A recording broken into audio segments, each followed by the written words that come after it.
Toyne Juniper from Friends of the Earth.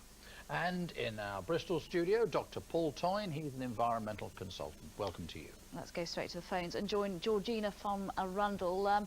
You think global warming is natural and there's nothing we can do about it? That's right. I saw about 2 years ago 3 programmes from Horizon, which their scientists have stated that this happens every several thousand years. It's a natural slowing down of the Earth, and therefore the Earth will actually heat up as it goes. It's a process over thousands of years. So there's nothing at all we can do to stop it. So there's no measures that either individuals or governments should be taking? No, not in this instance, because it's been proven that several thousand years ago this happened then and before time. OK, Georgina, thank you. Rather different point being made, I think, by Tony in the Isle of Wight. Tony? Yes, that's right. I think if we are going to have more rain, and we are told we'll get more and more rain, we've had rain in Yorkshire and Cornwall, we shouldn't keep filling our land up with concrete and building more roads and more homes.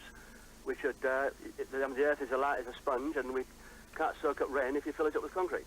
And the building on floodplains, you're not keen on that idea, well, no, you can't build on floodplains and then expect the emergency services to pull people out of it when the government have agreed to build all these homes there. Right, let's go straight to Dr. Toyne now and try and get an answer. First of all, the First Lady there, Dr. Toyne, said it's all natural, it's the cycle of the Earth, we can't do anything about it. Second gentleman saying we're doing quite a lot of things wrong, like building on floodplains, wind turbines no good, and so on. What are your views, fairly briefly, on those two subjects?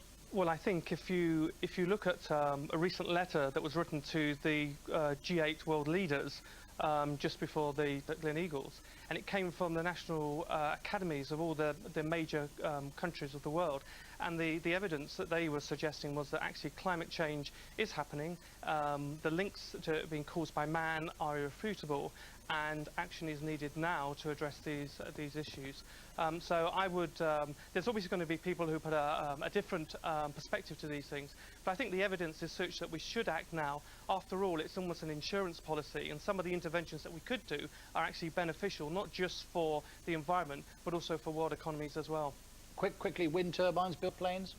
Well, building on floodplains is obviously very dangerous, and it wouldn't be, supported by myself. And I think that the government has recognised that that the planning consent that was given to a number of those such buildings has backfired on them. And we still need to recognise that these areas need to be kept as floodplains because they're a natural defence to sea level rises.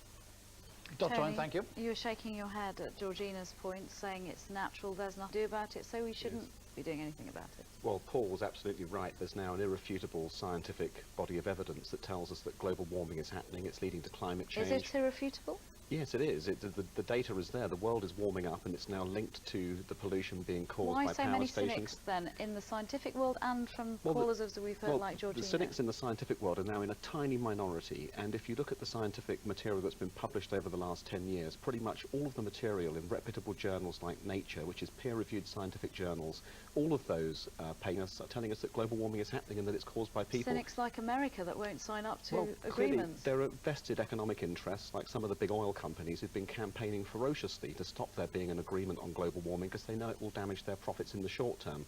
But of course, the economic opportunities that we have to generate new industries based on renewable power and energy efficiency can help us to, at the same time as securing the environment, to secure the economy. That's the clear message that's coming out as well. Now, in the United States, obviously, we have a political problem with President Bush being absolutely unmovable on the subject of climate change. Globally, I mean, we could slow it down.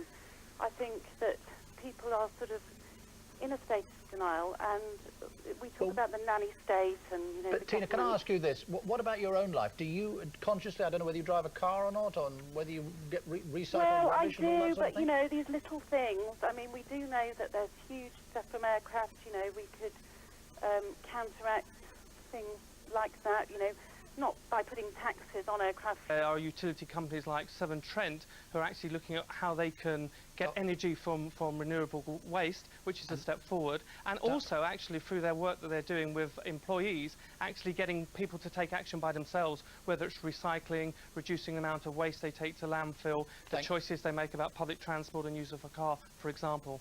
Thank you very much for that, Dr. Toyne. Tony, if people aren't already doing things very briefly, How can we persuade them to do anything? Well, there's lots of information out there, very simple things that everybody can save But energy, to persuading save them to do it resources. very briefly. Well, there's lots of positive things. Go to the Friends of the Earth website, one simple place to visit where you can find lots of tips about things that you can do now which won't make your life more complicated, might make your life much better. Okay, Tony, Juniper, many thanks. And indeed, thanks to Dr. Toyne in Bristol as well, and all of you who took part in that phone-in. Now